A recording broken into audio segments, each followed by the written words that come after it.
Hello and welcome to The Good Books. I'm Blake Chastain. This week I have a great interview with Josiah Hesse to share. Josiah was a guest on Exvangelical way back in 2018, and in this episode we talk about his latest book, On Fire for God. Josiah passed through Chicago while on his book tour, and I met up with him in his hotel room to talk all about the book. On-site interviews like this are totally new realm for me, and I hope you enjoy this conversation as much as I did. I'm just getting started on YouTube after years in the podcast mines, so if you're listening to or watching this over there, please be sure to subscribe and head on over to blakechastain.com to see the rest of what I'm up to. One final note, I'll be appearing alongside Josiah, Mattie Jo Cowsert, and B.K. O'Connor at Urbane Arts Club in Brooklyn in just over a month on Sunday, March 8th for an event called From Pews to Prose. I'm really looking forward to that, and you can find a link to that free event in the show notes. All right, let's get into it.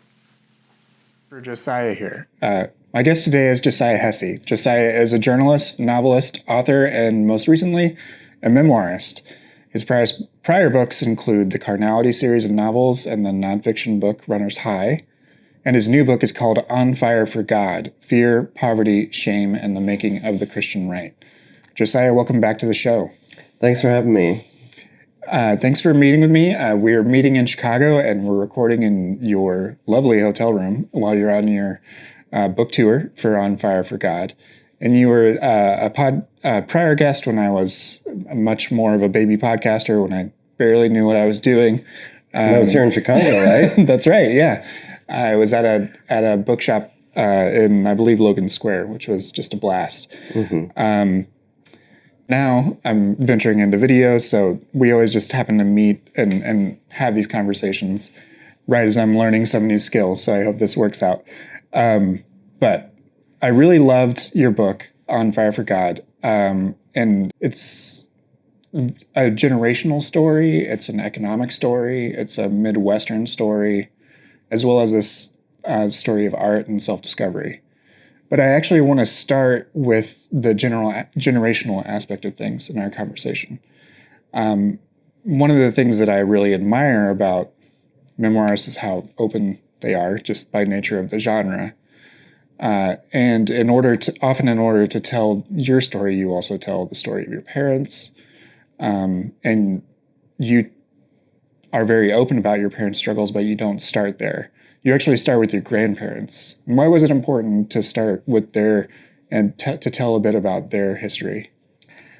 Well, yeah, really, like you just articulated, it did just keep expanding the scope of the book, because initially it was just going to be my story, and talking about a lot of isolation and mental health issues that I had as a kid, and I flunked out of school. It was just very difficult several years, but then I was like, well, I want to explain why my parents, raised me that way, or how to explain some of their shortcomings. And I was like, well, really, to get into their marriage and who they are as people, I need to show them as teenagers and as children, and show what kind of environment they grew up in. And then I was like, well, to explain that, I really need to keep going. And then also seeing how the beats of history kept repeating, mm-hmm. and there was so much more I wanted to get into than just the Moral Majority and the Left Behind books of my generation. I wanted to show how similar these things were to the Jesus movement of the 70s, or the Billy Graham Crusades of the 60s, or, Billy Sunday and the KKK in the 20s. And then I thought, like, well, I do have this vehicle of my hometown and my family and the Music Man, which I'm sure we'll get into in a minute. Yeah. But to kind of illustrate, alongside of these historical moments, what it looks like on the ground for real people and families. And I know I could have just, kept going back and back further, sure. You do so well in Exvangelical and beyond, looking at like George Whitefield and the First Great Awakening. But at some point, you gotta put it. Yeah, you gotta dial in somewhere. As you mentioned, you come from a place that has, had it put its mark on on the popular culture as far as like through the Music Man. Your hometown was the basis of the Music Man, and actually that resonated with me personally, just because I'm from a small town. I'm from Crawfordsville, Indiana, and our claim to fame is that Ben-Hur was written there. Oh, fun. So like when we finally moved into town, I was like 3 blocks from the General Lew Wallace study, and things like that. But at the same time, the other thing that is like that is a bit of faded glory, right? It's something that your town was known for, and then, as is the case in a lot of Midwestern small towns, those glory days are in the past. But talk about that and about how Mason City and the overall area like formed you and your family. In many ways, and it was something I really had to dig in to articulate because, you could probably relate as a Midwesterner. If you're from the South, if you're from like New Orleans or you're from New York or you're from Portland, you feel like you're from a very specific place and has a certain identity with it. Whether or not that's flawed or accurate or not, it is still something that puts you in a certain context. But the Midwest often doesn't have a lot to give it any kind of cultural identity, particularly in Iowa. People think of maybe Field of Dreams, the Kevin Costner movie. They think corn, they think flyover state. And it's understandable because we didn't really form an identity the way a lot of other places in America did. It's almost as if the Midwest is a colony of the East Coast, and was that way, like in banking and industry for a long time. But after the farming collapse of the 1980s, so many family farms disappeared and became these big corporate agriculture industries. And there was a way of life that goes back centuries to Germany and Norway in the case of my family. And so we just kind of grew up not really knowing who we were or what there was for us to inherit. My mother's family lost their farm, right before I was born. And a lot of my friends grew up on farms that just disappeared. So like when we came of age, there was no industry for us to fall into. There was nothing for us to inherit. And, you cling to whatever you can in these small towns with the industries drying up. So in Mason City, I was the Music Man, which still seems bizarre to me that everywhere you go in Mason City, you're reminded of the Music Man at every turn. Really? Like it's murals everywhere. The Hardys is a Music Man museum. Is Meredith Willson's childhood home is a museum. But it's a story of people being swindled by this traveling con man. It's really about like the gullibility of the people of this town. Meredith Willson, who wrote it, is from Mason City. He changed the name to River City because he was sure that like he'd never be welcomed home again after this came out. But no, they love it. And I don't think they really see the satirical elements of it. There's a parade every year that's all marching bands through Mason City. There's sculptures everywhere. And right next door in Clear Lake, which is the other town I grew up in, it's where Buddy Holly and Richie Valens played their last show and died in a bean field just north of town, coming out of our airport. Died. Yeah, and it's the same thing over there. Like, Buddy Holly is everywhere. His face is like the great leader in North Korea. Like, it's in every home, every business, everywhere. And I'm like, we didn't give the world Buddy Holly, like Lubbock, Texas did. We just killed him. Like, our airport killed him. Like, why do we want to remind everybody at every turn of this? But I guess it makes sense, tourism dollars. Right, yeah. I was actually going to get to this a little bit later, but I think it might be good to talk about now with regards to just Midwestern adolescence, Midwestern childhoods. I think one of the things that I related to is that there is a part of being from the Midwest that like if you stand out, that's not okay. That's not okay. Yeah. Whether it's, seen as showy or whatever, or just weird. If you deviate from whatever the norm is, that puts you on the outside. And often it's like Midwestern nice. It's not, always overt. It's not always bullying, but you still feel this distance between yourself and someone else or your family or like, and I think you expressed that really, really well. And I don't know that that's something that a lot of people understand about this place. Yeah, and it was something that I would only learn about when I crossed that line.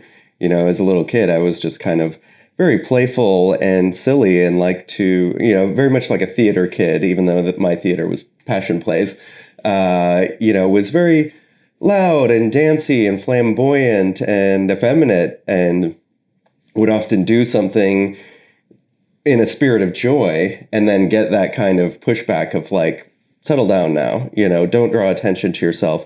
Don't be unusual in any way. And I had a proclivity for being unusual, not because I wanted attention or to be rebellious, but something new was exciting for me. So doing something a different way, dressing a different way, finding ways to alter my speech or finding new words was very exciting for me. But the word I got most often in response was pretentious. Actually, I have a tattoo of the word pretentious on my chest here with a umlaut over the O, which serves no purpose other than to be a pretense. But yeah, like it was really hard for me finding any authenticity in that world where I just had to stay on guard so often to not violate these rules that were never clearly spelled out for me. Right. Yeah. And that's surprising also, given that like you attended a lot of places that were probably better character or can be characterized as charismatic or Pentecostal, right? Mm-hmm. That was and you would think that a place like that would allow more emotive behavior. Yeah. I talked to Sarah Kernokin about this. She's the one who directed Mattie Jo, that great documentary about the con man evangelist in the 70s. And she had observed at the time when she was filming these people in this state of bizarre behavior, like an acid trip or an orgy or something, very primal, bizarre behavior. And she's like, well, these people are so reserved otherwise. It's interesting that they came to life in these moments. But her epiphany was that because they're so suffocated throughout their daily lives, that they work very hard jobs and there isn't a lot of room for expression, and there's a fear of drawing too much attention to yourself, of being seen as pretentious or silly, being ostracized. This is the one moment where you could set all of that at the door and really freak out, in a very satisfying way, really break free. And a lot of these people don't drink, they don't go to bars, they're not living right. wild, freewheeling lives. But up there at the altar, you can get pretty wild. But you still found the borders. You still you touched against them because there is still just a degree of this is acceptable and this isn't. Yeah. But it's like a moving target, right? So you sort of have your head on a swivel all the time. Yeah. And again, was never rebellious, was never like, I'm going to do what I want. Fuck you guys. It was like, yeah. Oh, that's the line that I just crossed? I didn't know that line was there. Right. Yeah. Yeah. Yeah, which is hard for anyone, let alone a kid, to always be having to do that social calculus and just figure out what's happening. And I think that is probably the source of a lot of Midwestern anxiety. It's just where are those unspoken lines? And I think it is a distinct thing of at least white Midwesterners, from predominantly white places. And you didn't want to speak too intelligently. I thought about this a lot recently in relation to Trump. A lot of people will say, how could anyone walk away from those speeches and think this is a guy who should have his finger on the button?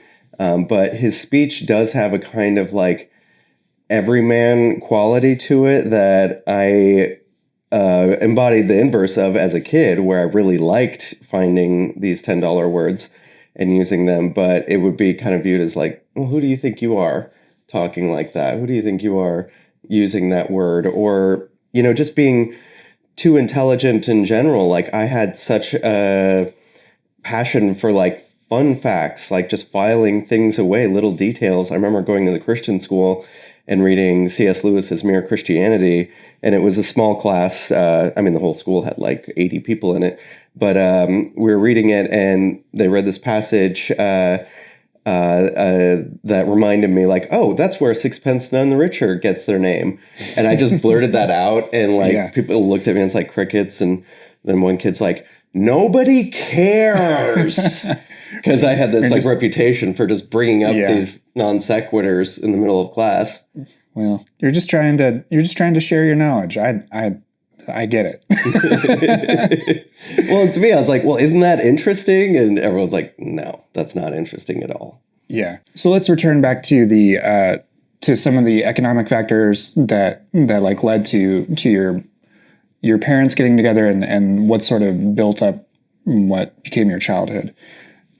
Your father, based on your telling, had a very difficult childhood of his own, and then he married your mother while she was also quite young, and then they were in a place that taught a lot of things that could be characterized as a prosperity gospel, even if it wasn't explicitly said that. Because I mean, I don't think most prosperity gospel preachers say, I'm a prosperity gospel preacher. It's not. Right. So, well, no creationists use the terms apologetics. Right.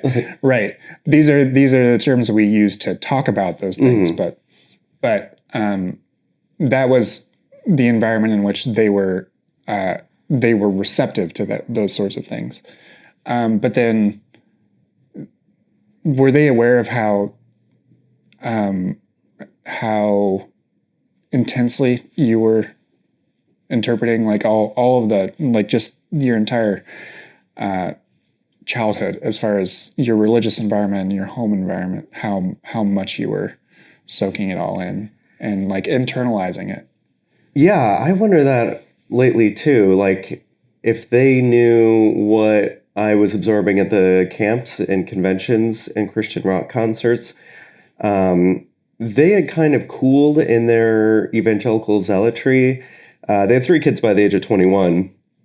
And I think by the time they were 30, they were still Christians. They would still pray and read their Bible and, plan for heaven.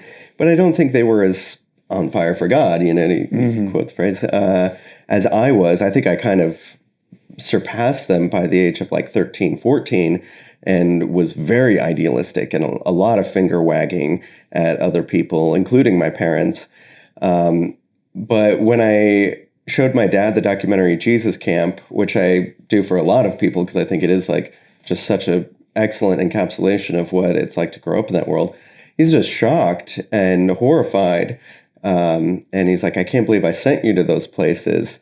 But he was someone who was part of the Jesus movement that believed Hal Lindsey's book, The Late Great Planet Earth, prophesied a lot of horrible things to come in the very near future. He was very much a zealot, but I don't know if he quite had a sense of how intense it was at those camps, how much crying, how much like hating yourself went on, how much shame for your sins was drilled into you for hours and hours at those camps while you're just like dehydrating yourself with crying and trembling. And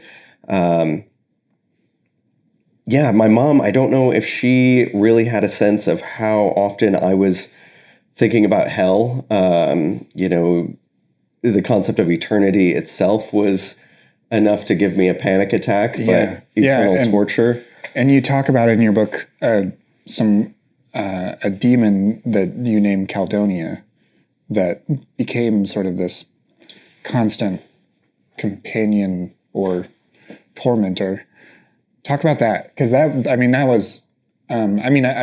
read your Carnality novels, which in retrospect feels like a sort of an exorcism of a lot of those things of trying to get those things out. But I've not read an account like yours of the personification and the constant sort of mental and emotional conflict between this presence in your life. Was that something that you shared with anyone? It wasn't. And there's a lot of things in the book that I hadn't spoken about, maybe outside of therapy. And my dad asked me when he finished reading an early draft, he said, "Was that Caldonia stuff real?" And I had to say, like, well, I'm not making this Yeah. Because I'd written some novels, and, that were like loosely based on my childhood experiences. But I'm like, no, there's parameters of what, how flexible the truth is within this medium. So, yeah, it's all accurate.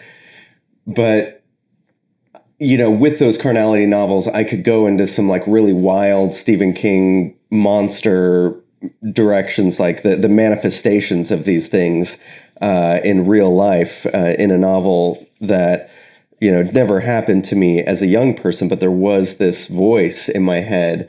And there was this kind of witch demon that visited me in my dreams often. And I also had like minor hallucinations of her, like crossing through a hallway in the dark, what is that over there? And, believing I saw something. And I believed in supernatural warfare, that angels and demons were around us at all times. Right. And there was all this Christian media where you'd see like a kind of blurring of those barriers, like you're suddenly aware of the demons around you and the hell houses we did. So it wasn't like that wild of a concept that I could be seeing or hearing a demon. And this character was very bullying. It was very shameful, and it would call out like hypocrisy in my mind. I was so idealistic, but I was so flawed at the same time. Nobody could live up to the standards that were imposed on us. But she was kind of the manifestation of all the rhetoric I'd been absorbing from attending like 9 different church events a week, all these camps, conventions, and plays, and youth groups, and just lived in my mind all the time, like through school, home, my nightmares. I had so many nightmares about Caldonia. And I also really wanted a reader who didn't grow up in this world to, understand the visceral elements of it. Like I can describe the socioeconomic aspects, the political aspects, but like what it's like to be a terrified child absorbing this rhetoric, what it's like to live with that all day, every day. I wanted, with this book, I obviously wanted to validate a lot of people's stories, a lot of ex-evangelical stories, but I also really wanted to take readers who had no experience with this world on that journey and get them to feel what it was like. Which it does very well, because I didn't have that personification, but I think so many of us can relate to that command to like take every thought captive that we tried so fucking hard to do, and then turn it into shame and turn it into these really like negative self-talks and the literary device of this voice speaking and interjecting throughout the book was very, very powerful, because that echoed my experience. And a way that I've tried to describe it before is that a lot of times, like if you take religion very seriously before you have a sense of self, the idea of like the Holy Spirit sometimes feels like an inner narc. It's like somebody that's just like trying to dog on that still small voice. Yes, but it's never. It's Scrooge in a Muppet Christmas Carol saying, "Speak comfort to me." It's like they never, not once. No, it's not like, "You're doing a great job. Keep going." Everybody makes mistakes, but no, like, and that unrelenting. But then at the same time, the thing that throws you, and threw me as a reader, is a bit of a spoiler, but you say when you address this person, like, it says, "I'm doing this to keep you safe." Yeah, that's what Caldonia says. Yeah. Which was, so talk about that, and like why is it that like all of this is actually this weird twisted protectiveness? Yeah. That's really how trauma works. It's like when your immune system starts attacking the body, like, well, it's supposed to be there to keep your body healthy, but at some point that energy can be turned around and suddenly your immune system is attacking you. That's the way trauma really works. Like, it's designed to help you when something is reminding you of that very bad experience you had.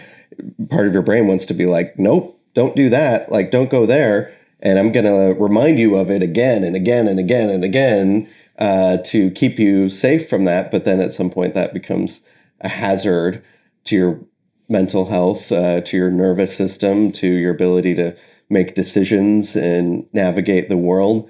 So that was kind of how that conversation went between me and Caledonia as an adult, when I was realizing that this voice was trying to keep me safe. That's when you need to have a conversation with yourself, and, like, you're not helping. Like, you're making things a lot worse. But then when you realize that about that voice in your head, you can acknowledge it and let it pass more gracefully and quickly in everyday life than reacting to it with a big flood of cortisol in your nervous system and be like, so you can just be like, yep, I hear you, I see you, don't need that protection. Move along. Yeah, exactly. We're going to take a quick break, and then we'll be back with Josiah Hesse. All right. In this next part, I want to actually talk a little bit about and try to tie it to the last few years. And obviously, in this moment in time, it's hard to not think about what's happening in Minneapolis and all these other things. And one of the things that really stuck out to me was this phrase that I had never heard before that you mentioned, which was chaos addiction. So I want to actually read a little bit and then try to tie it into what we're seeing now and hear your thoughts on that. But if you don't mind, I'd like to read a little bit. Yeah. You write, I no longer believe, but I still feel the fear, horrible and wonderful as it is. As a freelance journalist, I'm fueled by fear of poverty, of missed deadlines, of the dying out of my career or talent, and find it difficult to be productive without having a panic attack driving my ass into gear. I suffer from an overactive nervous system, ramped up when my trauma is triggered, which I then monetize into the form of wild sentences. My relationships, both personal and professional, are often mired in conflict. My therapist has wondered if I suffer from chaos addiction, whereby children reared on adrenaline will unconsciously pursue drama as adults, because it's the only relational dynamic they're equipped to navigate. Fear is quite possibly the most powerful tool for social control in human history. And that, just hit very hard, and it actually made me think about the things that sort of live in the background of our minds, even after we leave a belief system, a community like evangelicalism. Like, there's years ago, there were trending hashtags like rapture anxiety, for example, and this fear of the end of the world, but also an anticipation of it. And I'm curious what you, based on both your own upbringing as well as your work as a journalist and a writer, what we're seeing as far in the United States as this broader culture has evangelicalism sort of given everyone a chaos addiction. Yeah, well, and like that passage says, it is very effective in social control. You're keeping people on their toes. I mean, there's a reason Trump is so great for news ratings. People are tuning in regularly to this crazy reality show in the White House. And admittedly, it is interesting. There is breaking news coming across my phone all the time that certainly gets my attention. But it is something that's not good for the body, not good for the markets, not good for society. What I've heard from a lot of economists is whether it's a free market, laissez-faire capitalism, or it's complete communism, government control, the real thing that the economy needs is consistency. We need to know what the rules are, what tomorrow is going to be and plan accordingly. And Trump just loves, and it is effective, but he just loves to not really deliver a satisfying, comforting message to the public. And he said it before, like when he's asked questions about different things, he's like, I will keep you in suspense. And that's not what we need from leadership. I mean, like you're a parent, like if there was something your kid is really frightened about, like, am I going to be okay? Like, is this medical intervention I'm about to do going to help? Am I going to be okay? And you're like, I'll keep you in suspense. Like, we don't know. It could be 50-50. It could be the worst thing that's happened to you. It could be the best thing that's going to happen to you. Yeah. But who knows? Tune in tomorrow. And I started seeing that a lot with people's finances in prosperity gospel. Because the thing about prosperity gospel, it doesn't advertise you're going to have some savings. You're going to be able to pay your bills at the end of the month. You're going to have some stability in your finances. No, it's like you're going to have a yacht. You're going to have a mansion. You're going to have the most expensive vacations. Your kids are going to have like the name brand clothes. You're going to send them to a university, like the biggest university. And what a lot of people needed was just balance and consistency in their finances. And I noticed this when I started living with middle upper class people in some of the co-ops in Denver. I grew up working class, and my family was consistently very poor. I grew up around poor people, but suddenly I was with people who grew up with means, very comfortable childhoods, and they had a kind of like ease with finances. We talk a lot about what was going on in the co-op with their finances, and for them it would just kind of be an easy, natural conversation, and they talked about it like a video game. And I don't mean this to disparage them, but for them, it was fun. And for me, it was anxiety provoking. Or when things were great, it was really great. And it's like, we're going to spend all the money now. We're going to buy a hot tub. Right. And that's, I think, what happens in that world when, everything is either the absolute best, you're on top of the world, or it's an absolute horror show. These churches don't really teach you any kind of like moderate balance with your emotions, with your finances, with your politics. It's always either like the highest or the lowest. Yeah. Yeah. And that's that sense of like being in suspense financially, spiritually, all of these things. Your book is very good at demonstrating that this was an economic issue, but also this what was being told to my parents and myself at these churches did not lift me out of these places. It kept you there. But there is a turn in your story in that you do leave. You left the Midwest. You moved to Denver. You moved to San Francisco. Well, what was it about getting that physical distance from these narratives that dominate these places? Well, it's a really cliched thing to talk about evangelicals as a cult, as a cult.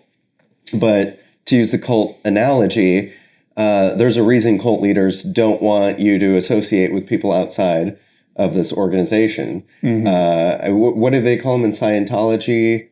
Like I can't remember. Negative Nancy's or something. Yeah, they've got to hold. It's sort of childish. Deniers. Yeah, something like that. And that's true in any high control environment. And there's a reason. It's very effective to do that. And you can keep people on board with increasingly bizarre messages if they're not receiving any kind of outside influence. And so for me, going to Denver, San Francisco, was meeting other people who just weren't pumped full of that rhetoric and getting new information from them, but also seeing like, these aren't bad people. When I was going to the Christian school in Forest City, very small town, very small school, very rural people, they'd show us videos of pride parades in San Francisco, and it was all just like glitter and confetti cannons and Donna Summer and like, big, wild, like Sodom and Gomorrah kind of hedonism. which was very attractive to me, admittedly. Yeah. Excuse me. But when I go out there and I'd be like, well, these are just people. They work their jobs, they raise their kids, they go on vacations, they try and do right by each other. These are not like the violent, immoral, greedy, suspicious people that I was taught to look out for. There's just a kind of universal aspect to humanity that was so different from what I was raised in. And I think that's often the antidote to this sort of extremism that people in any camp fall into, where you're blaming all of society's problems on an other. Is it the Jews? Is it the gays?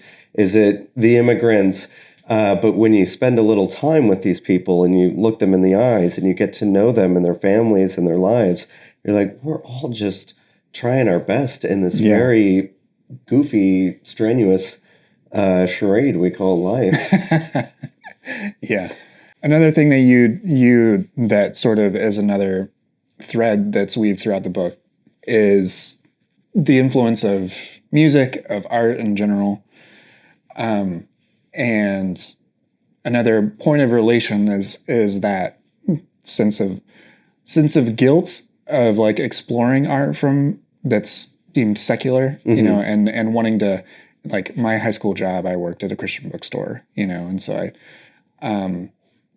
so I was definitely in that in my own way. And then like when I went to school, I went to a Christian college, and one of my suite mates would literally get a guilt trip one week and delete all the secular MP3s off of his hard drive.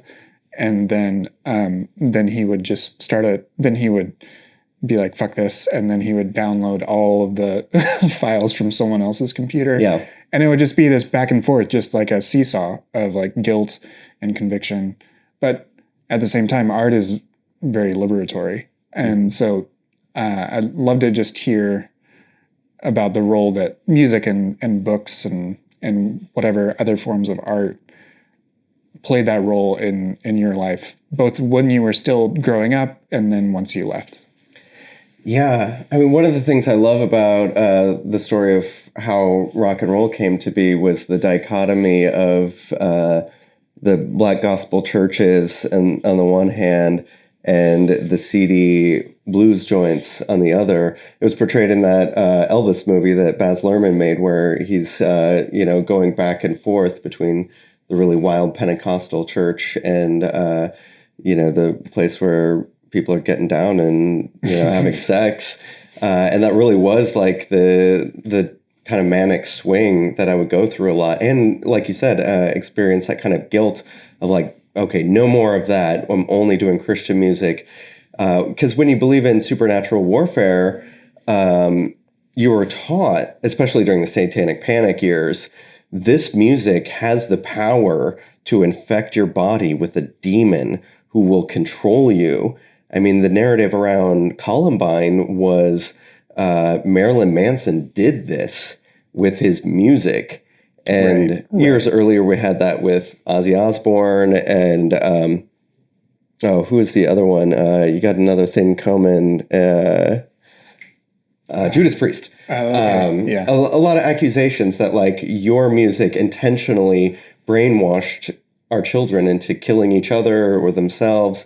And so it would, a lot was at stake beyond just your self-esteem. There was the shame element, but also it was like, well, I may become a murderer if I listen to this music.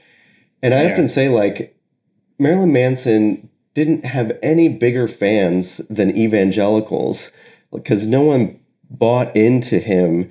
I mean, we bought into him like 12-year-old boys buy into professional wrestling.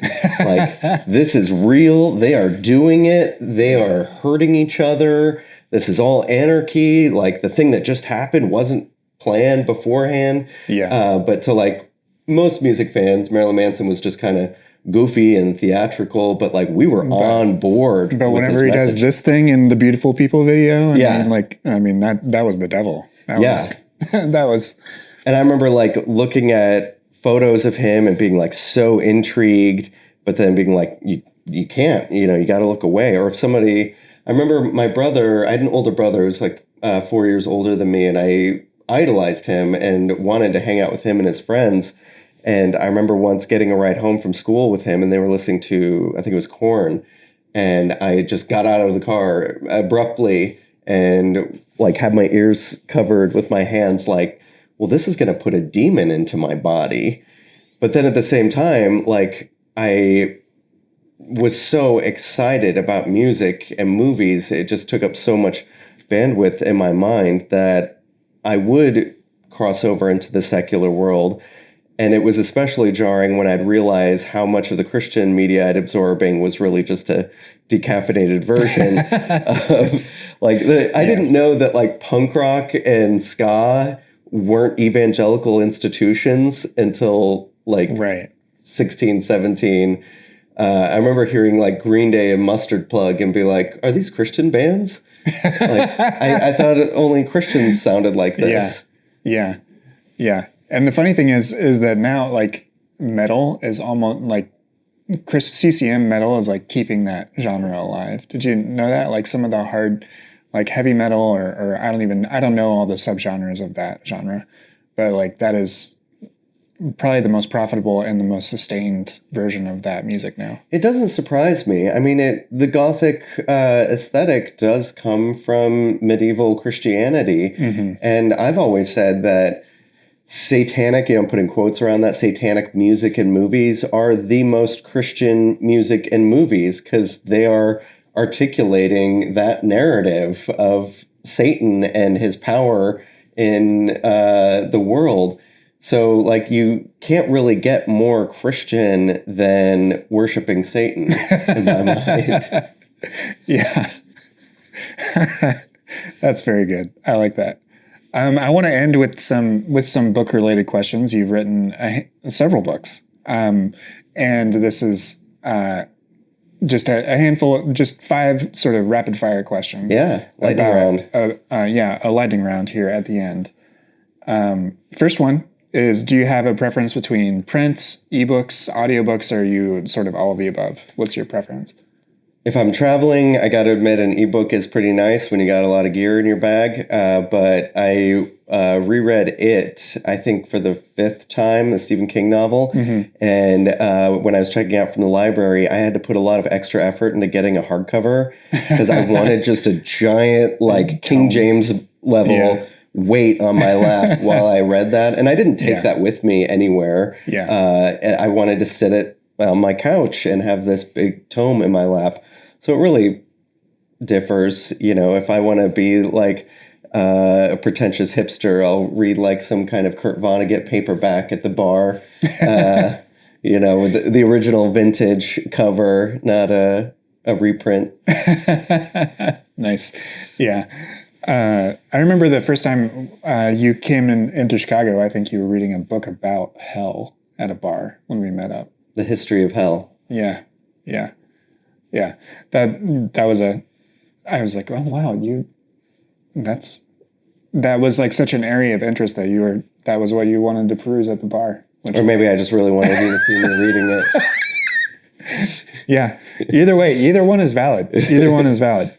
What is a book, second question, what is a book in your field that you think deserves more attention? And you can choose amongst your fields, because I know you write in other genres. Okay, well, it's kind of a cheat because it's a friend of mine, but and of yours, B.K. O'Connor, has this novel coming out in March called Eve, where she sort of rewrites Paradise Lost and the story of Eve.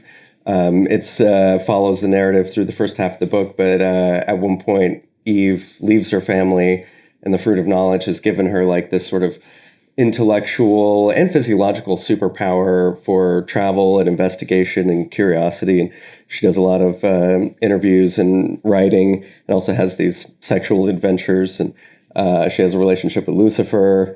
It's just a wild ride of a book. It's bizarre that I could read a story, in the first half that I was very familiar with, and still just keep turning the pages like mad because it's so engaging. Yeah. Awesome. And what is a book that either gives you the most hope or makes you feel alive right now? You don't have to use the hope lens if you don't want to, but as far as something that just evokes something in you right now. Well, that's a good question. I mean, I think I was going after that with rereading it. I think a lot of people of a certain age return to their roots when you feel a little lost. Oh, for sure. In the 60s, late 60s, 70s, there was this trend of going back to the 50s. You know, the Beatles' Get Back song was all about that. And glam rock had like so many allusions to the 50s. And that was when Happy Days was on TV. And I think a lot of the time when you feel lost, you just want something that reminds you of why you're happy to be alive. And Stephen King does that for me. But also High Fidelity. That was the book that made me want to be a writer. And I return to it quite often. And as I've grown up, the Rob character I relate to less and less because he was so emotionally immature. And I'm a little older than his character was, but it's still something that I look, and I guess there's hope to be found in that of like, I remember being that guy. Oh, for sure. I've actually only know the movie. I haven't read the book, and it's Nick Hornsby, right? Hornby. And an excellent series that should have been renewed. Zoe Kravitz played the lead role. I think she produced it as well. It's a Hulu series, and it's fantastic. Is it really? I haven't checked that out either. But the adaptation is great. It is based here in Chicago, of the movie. Anyways, fourth question turns towards advice to writers or academics or whomever getting started regardless of their age. What is something that you wish you knew earlier? I don't know, because I think not knowing things was probably good for me at that age. And whenever young writers want advice from me about like, how do I get an agent? How do I get a publishing deal? How do I, reach out to these editors? I usually don't just find your space of playfulness and joy and enthusiasm and curiosity and protect that, from the outside world. I think that's something that I was doing as a kid, but I didn't know that was what I should be doing. I was very insecure about my writing. I wrote for like 8 years and didn't show anybody anything, but I was cultivating like a little playful space. I think this is also kind of a cliche, but when people are asked this question of like, would you tell yourself from 20, 30 years ago,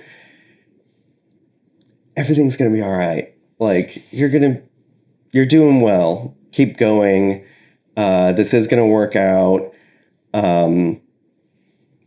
And stop worrying so much. But then again, maybe the worrying was what lit a fire under my ass, because I do remember a moment when I didn't believe the rapture was going to happen and that hell was going to be my eternity, when I was like, oh, so I only get this little window of time here. Like, it's going to disappear in the blink of an eye, and I might lose my creative enthusiasm as I get older, as a lot of people seem to have done. So I was like, you got to get to work. You got to write, and find this space of creation, of getting better and sharper and more fully realizing the vision that you have behind your eyes. That's a very good, I love that response. And my final question is a magic wand type of question. And if you had a magic wand, how would you encourage more either literacy or reading in today's sort of media climate? And I'll pull back the veil a little bit. I've been thinking a lot about like the stats about, a significant number of Americans didn't read a single book in the last year. More than half. Yeah. And that maybe a third read at like a third grade level of U.S. adults. So if you as an author, as someone, as a reader as well, if you had that magic wand, what would you do to try to encourage more reading? I saw this excellent interview with David Foster Wallace recently where he pointed out that he had a lot of friends who never read books, and they were intelligent people. And what he attributed that to was the discomfort of sitting in a quiet room by yourself. And he was talking from, like, I don't know, 2001 or something. It was later on. I don't remember when he died, but it was in the 2000s, and obviously things have gotten so much worse today. And I include myself in this. I'm constantly absorbing podcasts, music, movies. Like, I've got a screen on or earbuds in all day. I'm riding my bike through downtown Denver, and I'm still, like, listening to the news on my headphones. And there is a moment when I try and sit down to meditate that, like, my nervous system just doesn't want to sit in the quiet. It doesn't want to turn that energy inward and assess what's going on in my body and in my heart. And I think that is something that you need to be comfortable with in order to read a book. You don't have something new that's, like, constantly refreshing and designed to grab your attention like social media does, or things that you can do at the same time. Like, I can listen to audiobooks and cook dinner or clean the house, but, like, sitting and reading, you can't really multitask with that. So I think getting comfortable with just sitting in a quiet room and being okay and getting through that first initial alarm bells of, like, I don't like this silence that's surrounding me is what will open the doors to the magic of reading. Right. Because when you disappear into that book, like, the physical world around you just doesn't exist any longer. Yeah, your mind starts building things and imagining things in a way that is really powerful. I love that answer. Well, thank you so much for this conversation, Josiah. The book is On Fire for God. It's on sale now. Thank you so much for joining me today. Thanks for having me, Blake. This has been fun.